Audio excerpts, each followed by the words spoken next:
অল্প সময়ের ক্যারিয়ারে জনপ্রিয়তা, বক্স অফিস সাফল্য এবং রাষ্ট্রীয় স্বীকৃতির হিসেবে দুইবার জাতীয় চলচ্চিত্র পুরস্কার জয় সবকিছুই পেয়েছেন অভিনেতা সিয়াম আহমেদ।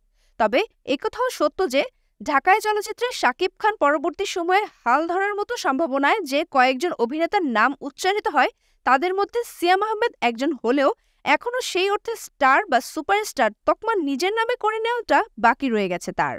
নির্মাতা বরাবরই সিয়াম আহমেদের অভিনয় প্রতিভার জোরে তাকে নিয়ে এক্সপেরিমেন্ট করে গেছেন, যেটা এক হিসেবে তাকে ভার্সেটাইল অভিনেতার স্বীকৃতি এনে দিল। রোমান্টিক বা অ্যাকশন অথবা ড্রামা ঘরানার স্টাবলিশ তারকার খ্যাতি বা ভিত্তি এনে দেয়নি, যেটা ভক্তদের কাছে একজন অভিনেতার ট্রেডমার্ক হিসেবে পরিচিতি পেতে সাহায্য করে। এবং দুঃখজনক হলেও সত্য যে প্রতিটি এক্সপেরিমেন্টই যে বক্স অফিসে সফল হয়েছে তেমনটিও নয়। তাই এক শ্রেণীর দর্শকদের কাছে সিয়াম আহমেদের স্টারডম নিয়ে মিশ্র প্রতিক্রিয়াও দেখতে বা শুনতে পাওয়া যায়। সেই মিশ্র প্রতিক্রিয়া দূর করার জন্যই হোক বা পুরোপুরি মেইন স্ট্রিম সিনেমার বাণিজ্যিক হিরো হিসেবে নিজেকে প্রতিষ্ঠিত করার জন্যই হোক, জঙ্গলি সিয়াম আহমেদের ক্যারিয়ারের অন্যতম তরুপের তাস।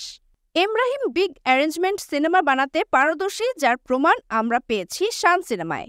এবার আরও বড় স্কেলে একই সাথে রোমান্স, ড্রামা, ট্র্যাজেডি এবং অ্যাকশনের ভরপুর এই মাসালা সিনেমা যে বক্স অফিসে সফল হবে সেটাই সংশ্লিষ্টদের আশা।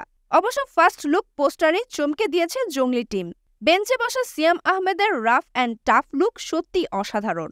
পরনে এক কালারের লুঙ্গি, চোখে সানগ্লাস, ঠোঁটে তামাক পাতার সিগার বা হাতে দিয়াশলাই কাঠি, পেছনে আগুনের লেলিহান শিখা, অন্যদিকে ডান হাতটি রাখা রক্তাক্ত মঙ্গুজ বেটে, হাতের ওপর বসে থাকা একটি কাক, সব মিলিয়ে এই পোস্টার তৈরি করেছেন কৌতূহলের। আর সেই আগ্রহই দর্শকদের সিনেমাটি নিয়ে ভাবাচ্ছে। যেরকম ক্রেজ সাউথ বা বলিউড তারকারা তাদের পোস্টারের মাধ্যমে তৈরি করেন সিনেমার হাইপ বাড়াতে, তেমনটাই লক্ষ্য করা গেছে জঙ্গলি এর ক্ষেত্রেও।